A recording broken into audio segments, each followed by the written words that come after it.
Welcome everyone. तो आज हम कार्बोक्सिलिक एसिड के वन शॉट में सारा कार्बोक्सिलिक एसिड के बारे में पढ़ेंगे। मतलब कार्बोक्सिलिक एसिड प्रिपेयर कैसे होता है, उसका एसिडिक नेचर क्या है, then comes chemical reaction of carboxylic acid. So let's start a video. सबसे पहले कार्बोक्सिलिक एसिड के प्रिपरेशन को अगर समझना है तो पहला सबसे कॉमन प्रिपरेशन मेथड है फ्रॉम अल्कोहल एंड एल्डिहाइड। ठीक है, फ्रॉम अल्कोहल एंड एल्डिहाइड। अब देखो, जिसको मैंने पिछले वीडियो में जो एक तरीका बोला था याद करने को, अगर वो चीज़ याद है तो जो ये इस चीज़ को फिर बार बार पढ़ने की ज़रूरत नहीं पड़ेगी। देखो वो तरीका क्या था कि कभी भी हम अल्कोहल का ऑक्सीडेशन करवाते हैं तो वो हमें क्या देता है, एल्डिहाइड देता है और कीटोन देता है। अगर 1 डिग्री अल्कोहल है तो एल्डिहाइड देगा और अगर 2 डिग्री अल्कोहल है तो कीटोन देता है। ठीक है, एंड देन इसका फर्दर ऑक्सीडेशन करने पे हमें क्या मिलता है, कार्बोक्सिलिक एसिड। ठीक है, तो आई होप ये क्लियर है। फिर आता है, फिर मैंने बताया था अगर हम इसी का उल्टा चले, मतलब कि अगर कार्बोक्सिलिक का रिडक्शन करवा दे तो हमें क्या मिलता है, एल्डिहाइड और कीटोन, और इसका फर्दर रिडक्शन करवा दे तो क्या हम मिलता है हमें अल्कोहल। तो अभी हमारा इस वीडियो में या अभी हमारा पर्पस क्या है, कार्बोक्सिलिक एसिड प्रिपेयर करना, किससे, अल्कोहल और एल्डिहाइड से। तो हमें क्या करना होगा, ऑक्सीडेशन मेथड करना होगा। समझ आया? तो देखो, ऑक्सीडेशन मतलब मैंने ये भी बताया था, ऑक्सीडेशन मतलब addition of oxygen, removal of hydrogen.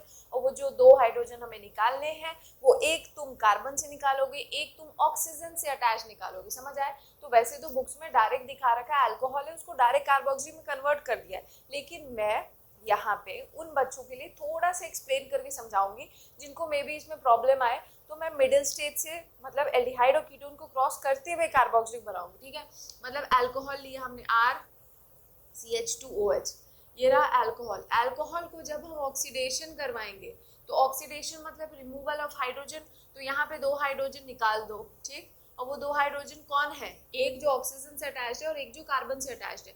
तो क्या बन जाएगा, R। अब इस कार्बन से सिर्फ एक ही हाइड्रोजन है, इसका वाला जो जुड़ा रहेगा, और बाकी के जो 2 बॉन्ड्स है वो ऑक्सीजन सेटिस्फाई करेगा डबल बॉन्ड के थ्रू। इतना तो पता होगा ना यार कि ऑक्सीजन डाइवेलेंट होता है। ठीक है, तो क्या हो जाएगा, RC डबल बॉन्ड OH। तो ये क्या बन गया, एल्डिहाइड। अगर ये 2 डिग्री होता, 3 डिग्री होता तो कीटोन बन जाता। ठीक, अगर हम इसका फर्दर ऑक्सीडेशन करेंगे तो फर्दर ऑक्सीडेशन करने पे तुम्हें क्या करना है, सिंपल यहाँ पे O जोड़ दो। ठीक है, तो क्या बन जाएगा, RC डबल बॉन्ड OH। ठीक, तो ये हो गया हमारा कार्बोक्सिलिक एसिड। ठीक, अगर तुम्हें डायरेक्ट अल्कोहल से क्या बनाना है, कार्बोक्सिलिक, तो तुम कोई भी स्ट्रॉन्ग ऑक्सीडाइजिंग एजेंट ले लो, और वो स्ट्रॉन्ग ऑक्सीडाइजिंग एजेंट क्या है, K2Cr2O7 या फिर KMnO4। ठीक, और अगर तुम्हें एल्डिहाइड से कार्बोक्सिलिक बनाना है तो तुम कोई भी वीक मतलब थोड़ा माइल्डर ऑक्सीडाइजिंग एजेंट भी ले सकते हो, लाइक PCC, फिर मैंने बताया था कॉलिन्स रिएजेंट। ठीक, फिर आता है यहाँ पे जॉन्स रिएजेंट। ठीक है, तो तुम इनमें से कोई भी ले सकते हो अगर तुम्हें एल्डिहाइड कीटोन से कार्बोक्सिलिक बनाना है। ठीक है, तो आई होप ये बात क्लियर होगा, क्या करना है, कैसे करना है। तो ये बहुत इजी था। अब आता है हमारा second method of preparation, that is from methyl benzene. From methyl benzene. अब बहुत से ऐसे बच्चे हो सकते हैं जिनको नहीं पता होगा कि मिथाइल बेंजीन होता क्या है। नाम पे जाओ, मिथाइल बेंजीन मतलब, या फिर एल्काइल बेंजीन बोल दो, फ्रॉम एल्काइल बेंजीन। ठीक है, नाम को समझो, बेंजीन होगा और बेंजीन से क्या होगा, कोई भी एल्काइल ग्रुप जुड़ा होगा। अब ये एल्काइल ग्रुप छोटे से छोटा और बड़े से बड़ा हो सकता है, मतलब कार्बन एक मिथाइल हो सकता है और 100 कार्बन भी हो सकते हैं। कितने भी कार्बन हो कोई फर्क नहीं पड़ता, यहाँ पे तुम्हें बस क्या करना है, कितनी भी लंबी चेन हो तुम्हें उसको पूरा पूरा कार्बोक्सिलिक एसिड में लिख देना है। क्या मैं बोल रही हूँ उस चीज को समझो। एल्काइल बेंजीन से ना हमें एरोमेटिक एसिड मिलता है। एरोमेटिक एसिड मतलब बेटा बेंजीन होगा और बेंजीन पे COH ग्रुप लगा होगा। ठीक है, बेंजोइक एसिड मिलेगा। ठीक है, अभी ये जो हम प्रिपेयर कर रही थी एलिफेटिक कार्बोक्सिलिक एसिड है, लेकिन इस मेथड से हमें एरोमेटिक एसिड मिलता है। ठीक, अब समझो कैसे होता क्या है ना, जैसे NCERT में एग्जांपल ले रखा है टाउलिन, यहाँ पे मैं एक टर्म यूज कर रही हूँ benzylic hydrogen.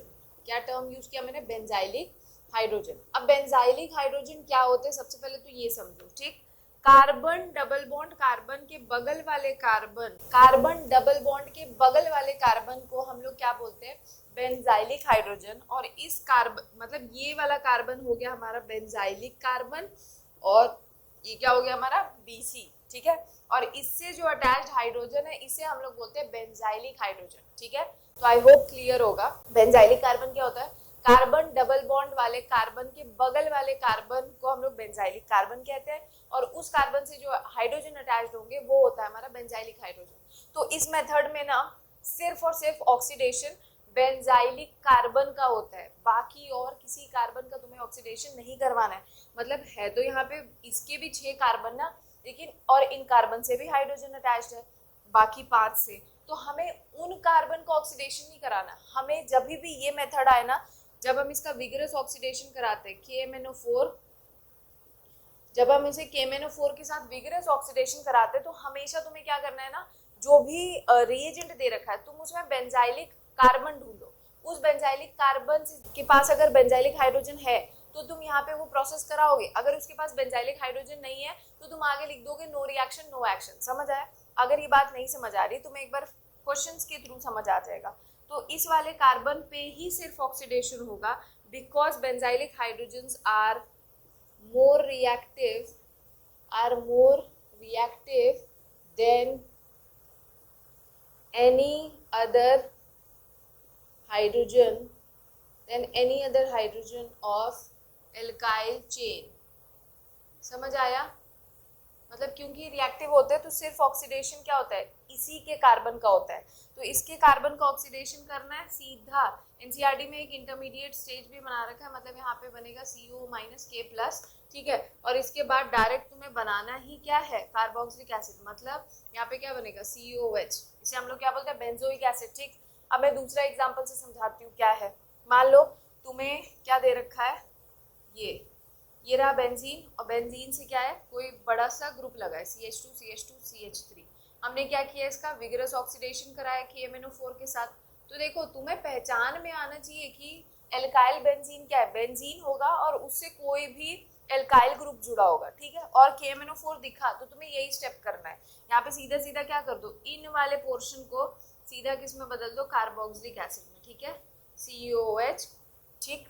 I hope clear है। अच्छा, अब एक और चीज मैं बताना चाहूंगी। मान लो क्वेश्चन में अगर हमें ये दे रखा हो CH3 CH3 CH3, ठीक। और अगर इसका बोल दे कि बताओ इससे प्रोडक्ट क्या बनेगा, तो बताओ क्या बनेगा। तो अभी मैंने जस्ट बताया था कि तुम्हें क्या करना है, यहाँ पे बेंजाइलिक हाइड्रोजन ढूंढने हैं। मतलब C डबल बॉन्ड C के बगल वाला कार्बन, ठीक, हमें दिख गया, लेकिन क्या इससे बेंजाइलिक हाइड्रोजन अटैच्ड है, मतलब इसके पास क्या हाइड्रोजन है, तो नहीं बेटा, इसके पास कोई हाइड्रोजन नहीं है। तो क्योंकि इसके पास बेंजाइलिक हाइड्रोजन नहीं है तो इसका ऑक्सीडेशन नहीं होगा। मेन है बेंजाइलिक हाइड्रोजन होना। बेंजाइलिक हाइड्रोजन दिखा, जैसे टाउलिन के पास कितने बेंजाइलिक हाइड्रोजन है, 3।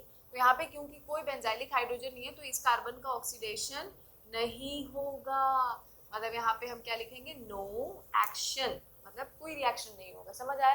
तो आई होप ये सेकंड स्टेप क्लियर होगा, second method of preparation clear होगा। तीसरा मेथड ऑफ प्रिपरेशन है from Grignard reagent. I hope अभी तक बेटा ग्रिग्नार्ड रिएजेंट क्या होता है ये पता होना जरूरी है। अगर नहीं पता है तो मामला इज वेरी गड़बड़, ठीक है। RNGX होता है फॉर्मूला, इस पे पार्शियल पॉजिटिव होता है, इस पे पार्शियल नेगेटिव होता है।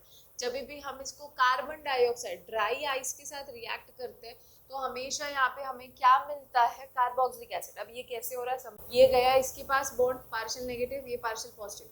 अब पॉजिटिव है तो कौन आएगा, तो यहाँ इसका R इससे जुड़ जाएगा, MgX ऑक्सीजन के साथ जुड़ जाएगा, ठीक है। तो क्या बन जाएगा, C डबल, एक बॉन्ड तो एज इट इज बना दो, O माइनस है, O माइनस के साथ क्या जोड़ दो, MgX, ठीक है। तो MgX जुड़ गया, और R ग्रुप कार्बन से जुड़ेगा ना, तो ये रहा मेरा R ग्रुप, ठीक। अब हम इसका जब हाइड्रोलिसिस करेंगे, हाइड्रोलिसिस मतलब वाटर के साथ रिएक्ट करो, तो वाटर के पास क्या होता है H+ और OH माइनस। तो क्या करो, O माइनस है तो H+ इसके पास जाएगा, ठीक है, और MgX जो है वो इसके साथ निकल आएगा। तो क्या मिल गया, RC double bond OH+ MgOHX। तो ये हो गया हमारा कार्बोक्सिलिक एसिड का प्रिपरेशन फ्रॉम ग्रिग्नार्ड रिएजेंट। अब हम बढ़ेंगे fourth method of preparation from nitriles and amides, ठीक है।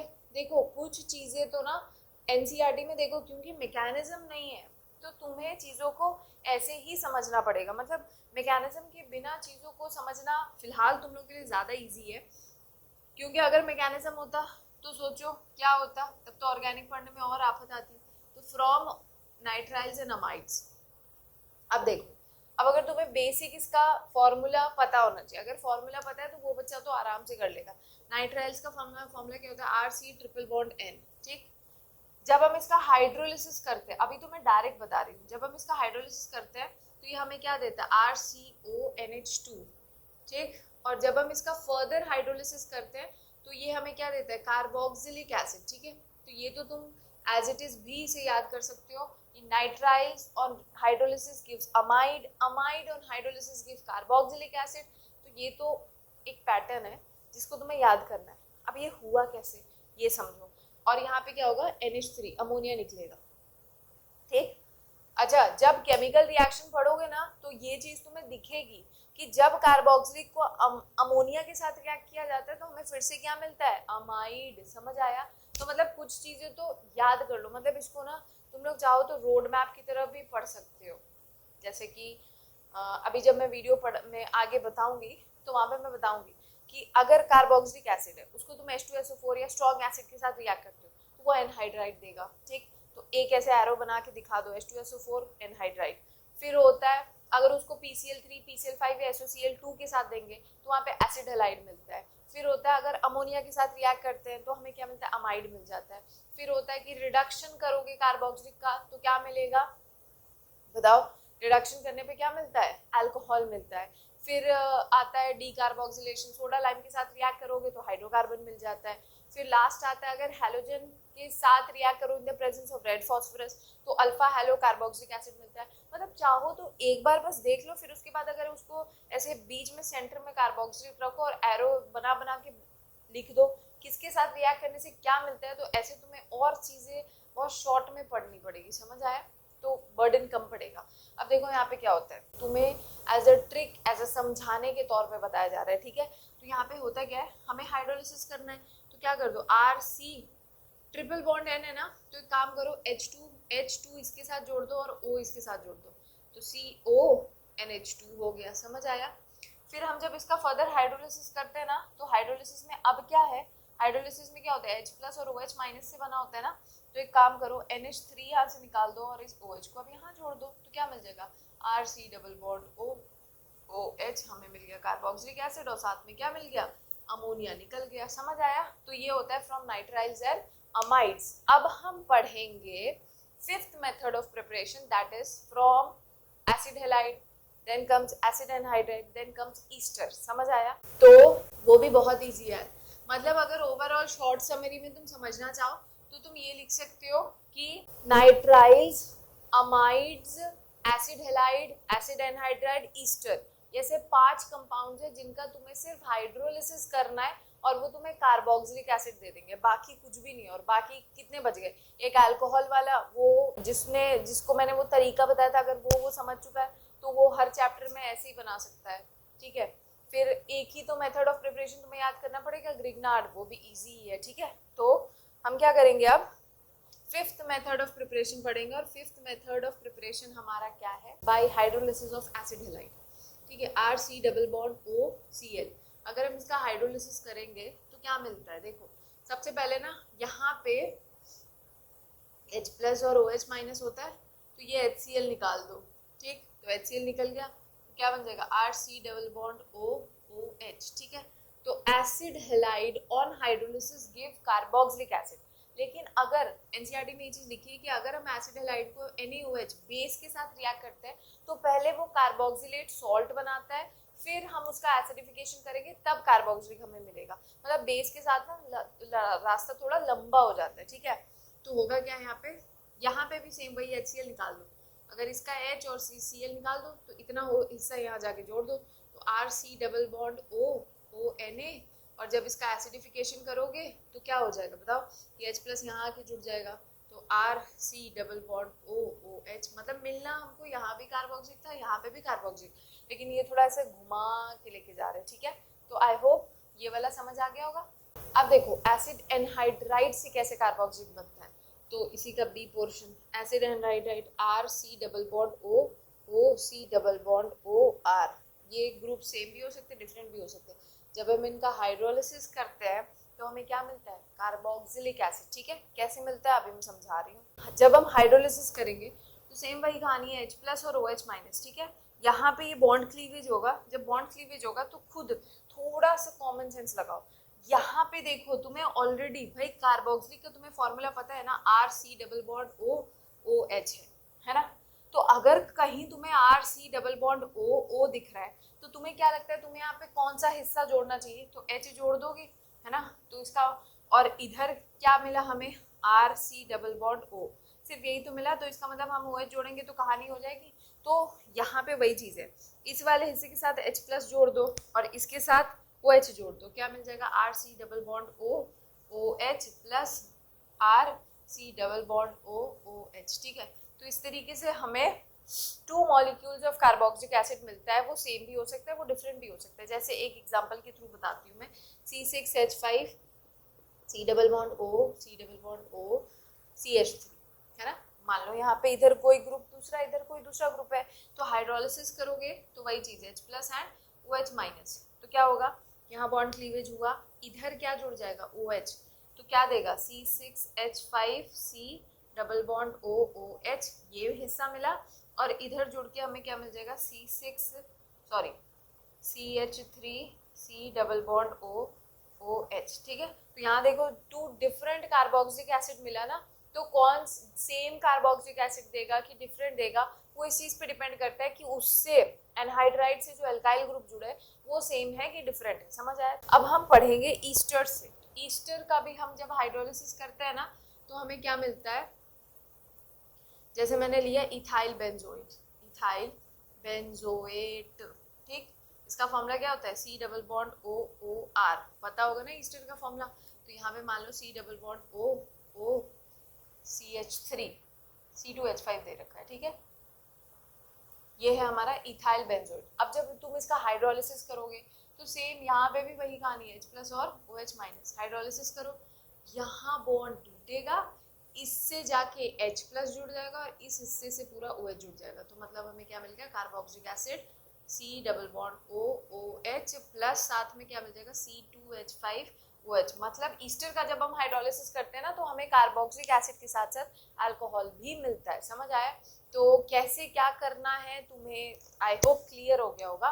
अब हम पढ़ेंगे acidic nature of carboxylic acid. ठीक है, उससे पहले एक बात बता दूं कि एनहाइड्राइड का जो हाइड्रोलिसिस होता है ना, कोल्ड वाटर के साथ स्लो प्रोसेस होता है, हॉट वाटर के साथ प्रोसेस थोड़ा ज्यादा जल्दी होता है। ठीक है, और एसिड हैलाइड और एसिड एनहाइड्राइड में सबसे बेटर मेथड एक तरफ से एसिड हैलाइड को माना जाता है। ठीक है, अगर हम यहाँ पे एसिडिक नेचर का जिक्र कर रहे हैं, इसका मतलब कार्बोक्सिलिक एसिड कैसा होता है, एसिडिक होता है। ठीक, अब एसिडिक कौन होते हैं, एसिडिक एसिड्स उन्हें कहते हैं which have the tendency to donate H+, जो अपना H+ क्या करे, दान में दे दे। ठीक है, which have the tendency to donate H+। तो अभी हमें इसी की कहानी को समझना है। ठीक है, सबसे पहले तुम्हें एक बात तो पता होगी कि कार्बोक्सिलिक एसिड का ना हम रेजोनेटिंग स्ट्रक्चर बना सकते हैं। ठीक,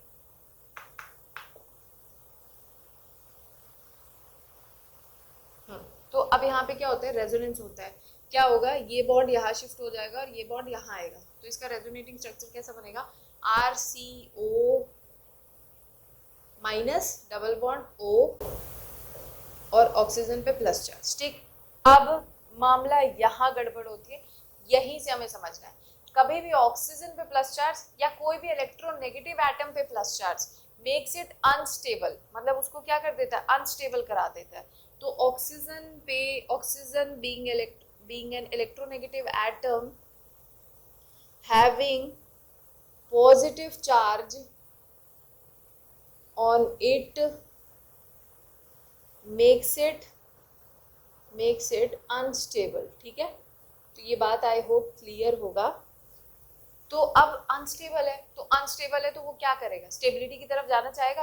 तो स्टेबिलिटी की तरफ जाने के लिए वो क्या चाहेगा कि उसके ऊपर का ये पॉजिटिव चार्ज हट जाए। अब अगर पॉजिटिव चार्ज हटाना है तो उसको किसी से इलेक्ट्रॉन लेना पड़ेगा, और वो इलेक्ट्रॉन का दाता यहाँ पे कौन होता है, हाइड्रोजन। समझ आए। तो यहाँ पे होता क्या है कि कभी भी ऑक्सीजन पे प्लस चार्ज आए तो हाइड्रोजन से देखा नहीं जाता, वो क्या करता है, अपना इलेक्ट्रॉन उसको दे के बाहर निकल जाएगा। तो ये फर्स्ट और सेकेंड जो है ना, this is the resonating structure of carboxylic acid. ठीक है, तो यहाँ पे मैं लिख देती हूँ first and second are resonating structure of carboxylic acid. ठीक, अब मैंने क्या बताया, यहाँ से H+ जाएगा ना, मतलब अब मीडियम में हमें क्या मिल गया, H+। तो अब H+ के निकलने के बाद की कहानी समझनी है हमें। जब H+ निकल जाएगा तो स्ट्रक्चर क्या बन जाएगा, RCO minus double bond O। ठीक है, यही तो बनेगा। तो और साथ में H+ हमें मिल गया। तो ये जो बना है ना, इसे हम लोग बोलते हैं कार्बोक्सिलेट एनायन। इसे हम लोग क्या बोलते हैं, कार्बोक्सिलेट एनायन। ठीक, तो अब अगर तुम यहाँ पे ध्यान से देखोगे ना, तो जैसे कार्बोक्सिलिक एसिड में रेजोनेंस होता था, वैसे ही कार्बोक्सिलेट एनायन में भी रेजोनेंस होता है। अब कैसे होगा रेजोनेंस, ये नेगेटिव चार्ज यहाँ आएगा, ये वापस यहाँ चला जाएगा, तो रेजोनेटिंग स्ट्रक्चर कैसा बनेगा, RC डबल बॉन्ड O और यहाँ सिंगल बॉन्ड O माइनस। इसका रेजोनेटिंग स्ट्रक्चर ये है, मतलब इसको मान लो थर्ड, इसको मान लो फोर्थ। तो third and fourth are the resonating structure of carboxylate anion, of carboxylate anion. समझ आया। तो इसका मतलब क्या है, पहले तो तुम्हें मैंने समझा दिया ना कि वो H+ क्यों डोनेट करता है, क्योंकि ऑक्सीजन के ऊपर प्लस चार्ज आ जाता है, तो वो H+ डोनेट करता है। दैट मीन्स अगर कोई H+ दे रहा है, दैट मीन्स वो एसिड है। ठीक है, तो यहाँ तो समझ आ गया। अब हमें समझना है कि क्या ये अच्छा एसिड है, तो हाँ, ये अच्छा एसिड होता है। क्यों, क्योंकि देखो, जब हाइड्रोजन अटैच था तो भी उसमें रेजोनेंस हो रहा था, और जब उसने हाइड्रोजन दे दिया तो भी उसमें रेजोनेंस हो रहा है। तो मतलब सिचुएशन तो नहीं बदली, जो पहले थी वही बाद में भी है ना। मतलब हम पहले भी गरीब थे, हम अभी भी गरीब रह गए, है ना। तो सिचुएशन तो बदलनी चाहिए ना, तभी तो हमें समझ आएगा कि कौन सा काम करना ज्यादा बेटर रहेगा। तो होता क्या, देखो, रेजोनेंस इसमें भी होता है, रेजोनेंस इसमें भी होता है, लेकिन हमें ढूंढना पड़ेगा मोस्ट स्टेबल रेजोनेटिंग स्ट्रक्चर क्या है। तो अगर किसी को नहीं पता तो मैं एक बात बता दूं कि अगर तुम कार्बोक्सिलिक एसिड के रेजोनेटिंग स्ट्रक्चर को देखोगे तो वहां तुम्हें रेजोनेटिंग स्ट्रक्चर में प्लस चार्ज भी दिखेगा और माइनस चार्ज भी दिखेगा। तो any resonating structure having separation of charge is always unstable as comparison to the one structure which is having only single charge। समझ आया अंग्रेजी, अगर नहीं समझ आई तो मैं हिंदी में बताती हूँ कि इस रेजोनेटिंग स्ट्रक्चर में प्लस और माइनस, मतलब कोई भी ऐसा स्ट्रक्चर ना जिसमें तुम्हें प्लस माइनस दिख जाए, मतलब दो दो चार्जेस दिख जाए, तो वो हमेशा लेस स्टेबल होता है। ये हमेशा लेस स्टेबल है because of separation of charge, because of separation of charge, है ना। while this is more stable, third and fourth resonating structure are more stable because it is having only single charge। तो इसका मतलब पहले भी resonance हो रहा था, बाद में भी हो रहा था, लेकिन ज्यादा प्रॉफिटेबल क्या है, H+ लूज करने के बाद जो वो स्ट्रक्चर बना रहा है ना, उसमें उसको ज्यादा स्टेबिलिटी मिल रही है। इस वजह से कार्बोक्सिलिक एसिड के पास अगर ऑप्शन आता है कि तुम कार्बोक्सिलिक एसिड के फॉर्म में रहना चाहते हो कि कार्बोक्सिलेट एनायन बनना चाहते हो, तो वो हमेशा कार्बोक्सिलेट एनायन बनना चाहेगा, क्योंकि उसमें उसको स्टेबिलिटी थोड़ी ज्यादा मिल रही है। समझ आया। खुद सोचो ना, कोई किसी काम से तुमको और ज्यादा स्टेबिलिटी महसूस हो रही है, मिलेगी, तो तुम वही काम करोगे ना। तो इसी वजह से acid, carboxylic acid is a अच्छा एसिड। क्यों, बिकॉज वो H+ लूज करके कार्बोक्सिलेट एनायन के फॉर्म में रहना चाहता है। समझ आया। तो आई होप ये बात क्लियर होगा। अब हमें समझना है, एनसीईआरटी में ये चीज दे रखा है कि अगर हम कार्बोक्सिलिक एसिड से ऐसा कौन सा ग्रुप लगाए कि वो क्या करे, वो उसकी एसिडिटी बढ़े घटे, ये चीज हमें चेक करनी है। तो देखो, कार्बोक्सिलेट एनायन का स्ट्रक्चर तुम्हें समझ आ चुका है ना। अब अगर मैं इसका हाइब्रिड बनाऊं, मतलब अब अगर ज्यादा बच्चों को ये नहीं पता क्या है हाइब्रिड, तो तुम बस कंसेप्ट समझो जो मैं बता रही हूँ।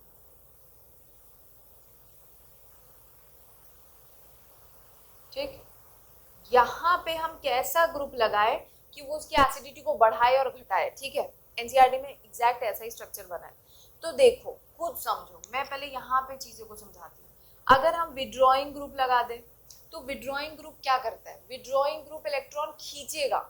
अब अगर इलेक्ट्रॉन खींचेगा तो यहाँ पे कोई खींचने वाला ग्रुप लग गया है, तो ऑक्सीजन पे क्या होगा, और प्लस चार्ज क्रिएट होगा, ऑक्सीजन और ज्यादा अनस्टेबल होगा। ऑक्सीजन पे प्लस चार्ज, या ऑक्सीजन पे, नाइट्रोजन पे, फ्लोरीन पे, किसी पे इलेक्ट्रोनेगेटिव एटम पे प्लस चार्ज ना उसको हाईली अनस्टेबल कर देता है। तो अगर कोई विड्रॉइंग ग्रुप लगेगा तो वो इलेक्ट्रॉन खींचेगा, तो ऑक्सीजन पे प्लस चार्ज आएगा। ऑक्सीजन पे प्लस चार्ज आना मतलब उसका माथा खनक जाना, मतलब उसको चाहिए होगा भैया ये ऑक्सीजन प्लस चार्ज मुझे हटाना है कैसे भी। और वो कैसे हटाता है, बेचारे हाइड्रोजन से इलेक्ट्रॉन को अपनी तरफ खींच लेता है। अगर हाइड्रोजन से इलेक्ट्रॉन को अपनी तरफ खींच लेगा तो हाइड्रोजन क्या होगा, फटाक से निकल जाएगा ना। तो इसका मतलब electron withdrawing group always increases the acidity, increases the acidity, समझ आया। वाइल अगर डोनेटिंग ग्रुप लगा होगा तो डोनेटिंग ग्रुप क्या कर रहा है भाई, वो तो इलेक्ट्रॉन दे रहा है ना, तो इलेक्ट्रॉन देना मतलब क्या होगा, यहाँ पे कोई देने वाला ग्रुप लग गया, अगर देने वाला ग्रुप लग गया तो वो तो उसकी डेफिशिएंसी को क्या कर रहा है, कम कर रहा है। तो अगर उसको ऑलरेडी कोई अलग से कोई सप्लाई कर रहा है इलेक्ट्रॉन को, तो वो हाइड्रोजन से लेने का अर्ज उसका खत्म नहीं हो जाएगा। तो इसका मतलब डोनेटिंग ग्रुप के लगते ही जो एसिडिटी होती है वो डिक्रीज हो जाती है, decreases acidity of carboxylic acid, समझ आया। तो आई होप ये बात क्लियर होगा। यही होता है एसिडिक, और एनसीईआरटी में पढ़ोगे यही कहानियां तुम्हें लिख के बताई गई है। मैंने शॉर्ट समरी में समझा दिया है। उतना ज़्यादा हैवी लैंग्वेज लिखने अगर मैं लिखती तो फ़र्क क्या पड़ता है एनसीईआरटी और मेरी वीडियो में, है ना। तो चीज़ों को ईजी वे में समझाया गया है। आई होप क्लियर होगा, ठीक है। अब देखो क्या है हमारा केमिकल रिएक्शन, मतलब अभी तक हमने प्रिपेयर कर लिया, उसका नेचर कैसा है वो समझ लिया। अब हम देखेंगे कि अगर हम मतलब केमिकल रिएक्शन में क्या होता है ना, तुम्हें कार्बोक्सिलिक एसिड मिलेगा और तुम्हें अलग अलग चीज़ों के साथ रिएक्ट करना, और तुम्हें देखना है कि फिर कार्बोक्सिलिक एसिड उन चीज़ों के साथ रिएक्ट करके क्या दे रहा है। तो कभी भी याद रखो, सबसे पहला दिया हुआ है, अगर तुम कार्बोक्सिलिक एसिड लो CH3 C double bond O OH plus OH C double bond O CH3, कोई भी कार्बोक्सिलिक एसिड लो, जब उसको हम किसी स्ट्रॉन्ग एसिड के प्रेजेंस में हीट करते हैं P2O5 या फिर H2SO4, तो हमेशा यहाँ पे क्या होता है, वाटर निकलता है।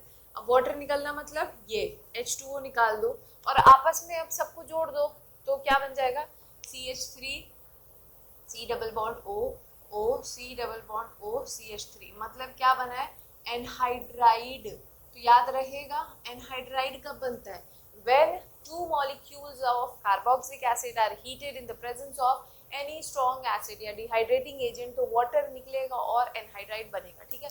यही चीज दिया हुआ है, याद रखना। अब सेकेंड आता है हमारा ईस्ट्रिफिकेशन। ईस्ट्रिफिकेशन क्या होता है, ईस्टर के बनने को क्या बोलते हैं, ईस्ट्रिफिकेशन। अब ईस्टर हम कैसे बनाएंगे ये समझो। सबसे पहले कार्बोक्सिलिक एसिड लो RCOH, ठीक है, ये रहा हमारा कार्बोक्सिलिक एसिड। जब भी हम इसको किसके साथ रिएक्ट करते हैं, अल्कोहल के साथ या फिर एसिड क्लोराइड के साथ या फिर एसिड एनहाइड्राइड के साथ, तो ये हमें क्या देता है, क्या देगा, अल्कोहल, या फिर क्या बोला मैंने, एसिड हेलाइड COX, या फिर anhydride RC double bond OC double bond OR। अगर इन तीन के साथ रिएक्ट करते तो हमें हमेशा क्या मिलता है, ester RCOOR, sweet smelling substance मिलता है, उसी को हम लोग क्या बोलते हैं, ester. Hence the process is known as esterification. लेकिन क्या कहानी यहाँ पे खत्म होती है, नहीं, क्या है, हमें इसका मैकेनिज्म समझना है, ठीक है। और एक बात याद रखना, the reaction takes place in acidic medium, ठीक है। तो हम इसको कैसे, इसका मैकेनिज्म तो बहुत डिफिकल्ट है मैम, हम कैसे समझेंगे। देखो मैं तुम्हें बहुत इजी तरीके समझाऊंगी, तुरंत समझ आ जाएगा। तो हमें क्या करना है, हमेशा क्या, तुम्हें कार्बोक्सिलिक एसिड लेना है, अल्कोहल लेना है, मीडियम एसिडिक होना चाहिए, ईस्टर खुद ब खुद बन जाएगा। कैसे, देखो अब हम शुरू करते हैं अपना मैजिक। क्या किया हमने, कार्बोक्सिलिक एसिड लो RC डबल बॉन्ड OOH, ठीक। जब हम इसको मीडियम, क्या है, एसिडिक, मीडियम एसिडिक मतलब बेचारा H प्लस, तो इसको इलेक्ट्रॉन कौन देगा, ये ऑक्सीजन अपना लोन पेयर इसको देगा, बोलेगा आओ मेरे साथ बॉन्ड बनाओ, तो RC डबल बॉन्ड O हो जाएगा, O से ये इसका पुराना हाइड्रोजन और ये इसका नया हाइड्रोजन, और अब ऑक्सीजन ने क्योंकि अपना लोन पेयर दिया है तो ऑक्सीजन पे प्लस चार्ज आ जाएगा। और कभी भी oxygen plus charge having 2 hydrogen atom attached, हमेशा क्या होगा, यहाँ पे कार्बन ऑक्सीजन का बॉन्ड क्लीवेज होता है, वाटर निकलता है। तो ये बात याद रखना, ऑक्सीजन कहीं दिखे प्लस चार्ज के साथ और उसके साथ 2 हाइड्रोजन अगर जुड़े हुए दिखेंगे, हमेशा तुम्हें क्या निकालना है, वाटर, पानी निकालना है, ठीक है। तो अब एक बात बताओ क्या हो जाएगा, यहाँ पे क्या बनेगा, RC double bond O plus, और प्लस क्या मिल गया, वाटर, ठीक।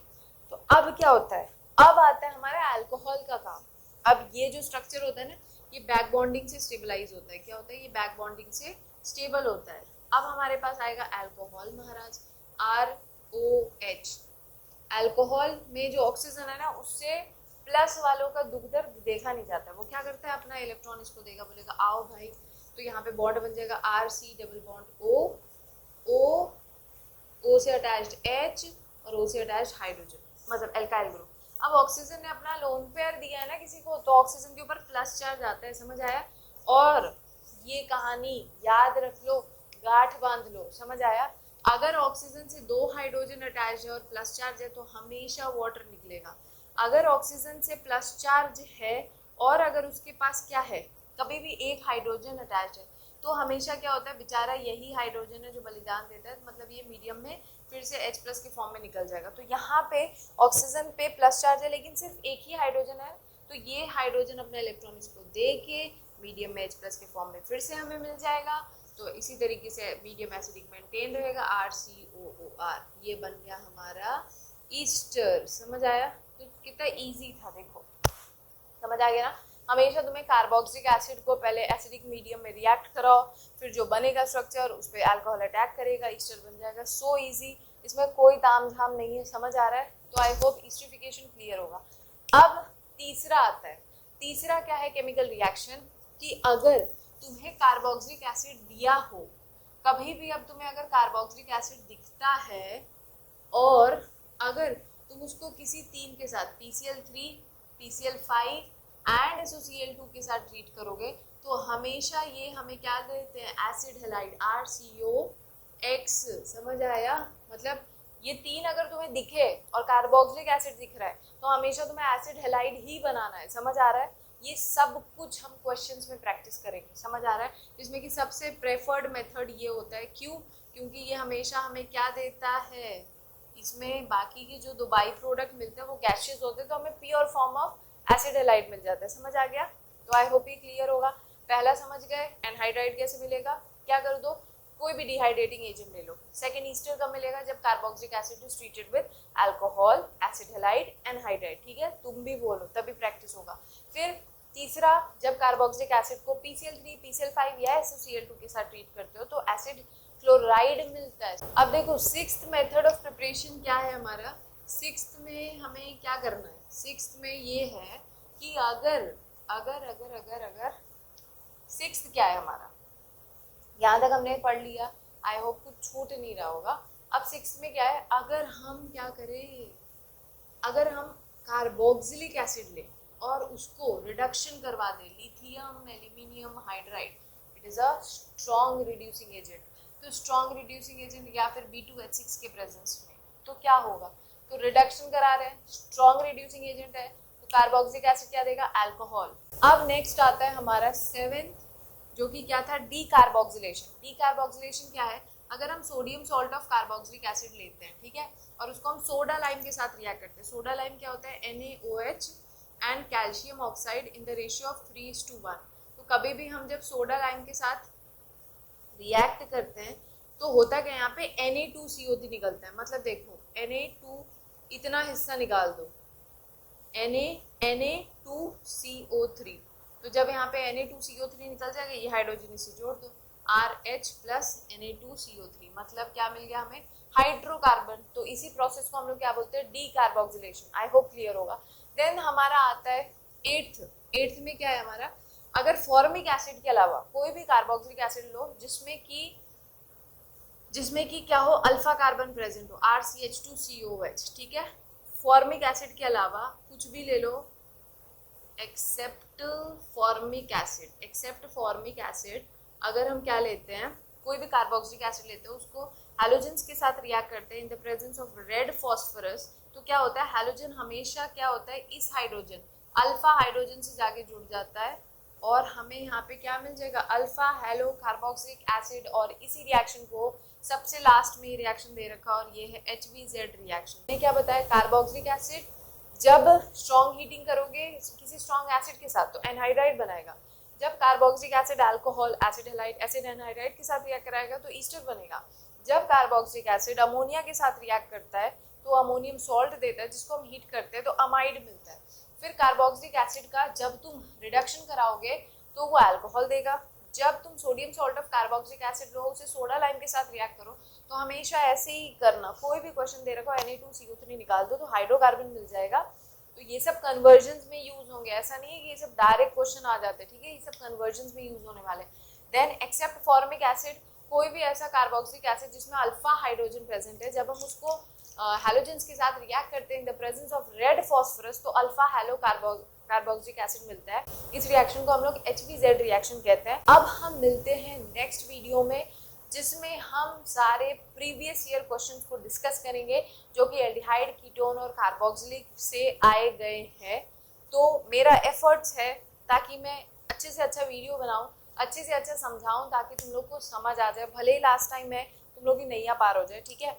तो अगर वीडियो अच्छे लगते हैं तो अपने फ्रेंड्स के साथ शेयर करो, अगर चैनल अच्छा लगे तो सब्सक्राइब करो, और अगर कोई डाउट है तो कमेंट सेक्शन में पूछ सकते हो।